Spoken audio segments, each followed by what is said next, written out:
Well, hello, students in CRST 151 Christian Thought. I just want to talk for a few minutes about John chapter 5. And this is something that you might be interested in. When people ask me, what do you mean when you say that Jesus is the Son of God? Well, I could give them some kind of philosophical answer or some theological answer.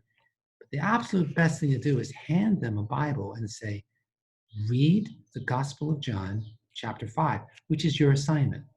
Read the Gospel of John, chapter 5. Let's go, well, why would we read the Gospel of John, chapter 5? Well, that's easy. Because in the Gospel of John, chapter 5, we have the clearest explanation of what Jesus meant when he called himself the Son of God. So I'm going to just pop up there so that we can look at that chapter together and understand what that means. So here we are in John chapter 5, and we begin the chapter with a miracle. Chapter is not about the miracle, it's about how angry the people were at Jesus for doing the miracle on the Sabbath. But then it becomes much more than that. It becomes Jesus telling the people who he is as the Son of God. Now, one of your questions in the quiz is, how many times does it say the Son? And actually it says it a lot. It says it here, it says it here, it says it here, it says it here, it says it here, it says it here. I mean, good grief, it's all over the place. It's all over the place. But funny that at the beginning he doesn't say, and this is what I mean by the Son. I kind of guess because he talks about my Father and he talks about the Son. He's clearly talking about himself.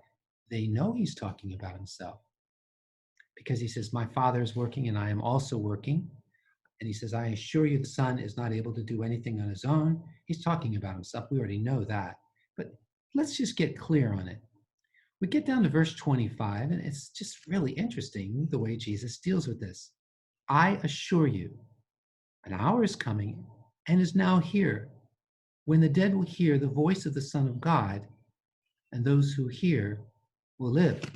Oh, okay. So when Jesus is saying the Son, the Son, the Son, the Son, the Son, he's talking about the Son of God.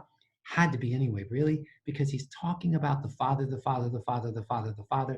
The Father does this, the Son does this, the Father does this, the Son does this, the Son does this, the Father does this. Way too much of this Father-Son thing for it not to be the Son of God. But then he just comes out and says it in verse 25. But it's interesting because as soon as he says that in verse 25, he says something different in verse 26. For just as the Father has life in himself, so also he is granted to the Son to have life in himself. Well, we're back to the same thing. It's the Son again. And now we know it's the Son of God. And then it says, and he has granted him the right to pass judgment because he is the Son of Man. Oh, that's interesting. So when Jesus calls himself the Son of Man, he's also calling himself the Son of God. Now, first, people are confused. Why would he say the Son of Man? And the reason for that is because in the Old Testament, there's a prophecy about somebody called the Son of Man. I'm going to show it to you because I think it will help you to understand much more about what's going on here. Okay, we're talking about a vision, and we see God sitting on his throne. And then it says, I saw one like a son of man coming on the clouds of heaven. He approached the Ancient of Days and was escorted before him. He was given authority to rule and glory and a kingdom, so that those of every people, nation, and language should serve him. His dominion is an everlasting dominion, which will not pass away, and his kingdom is one that will not be destroyed.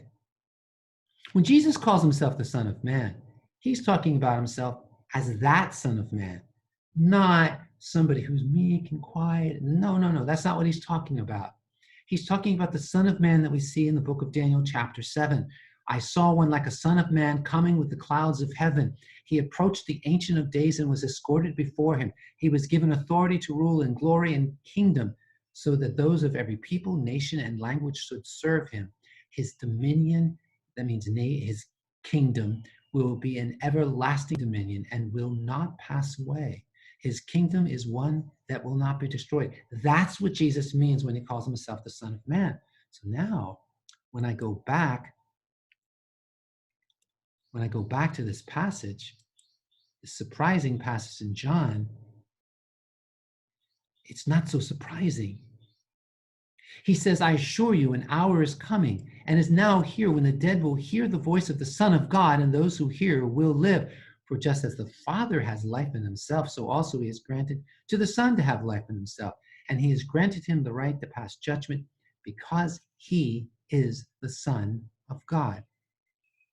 So Jesus is explaining in this chapter, what does it mean that he's the Son of God? And he's showing us verse by verse, this is what the Son of God does. This is what the Son of God is like. And this isn't just the Gospel of John. Remember, these are the words of Jesus. These are not the words of man. They're the words of Jesus. Look how the Gospel of Mark begins. The beginning of the Gospel of Jesus Christ, the Son of God. So it's important that we recognize the fact that Jesus called himself the Son of God. And it's very important that we recognize the fact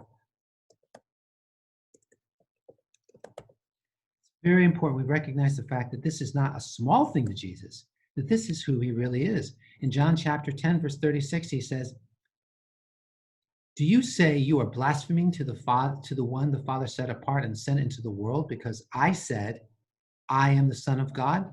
This is Jesus speaking. I said, I am the Son of God. The Father is in me and I am in the Father. So when we talk about Jesus as the Son of God, we need to recognize that's what we're talking about. Okay, well, I hope that this has been helpful. And I hope that you learned something from this, and this is going to be something you can use in the future.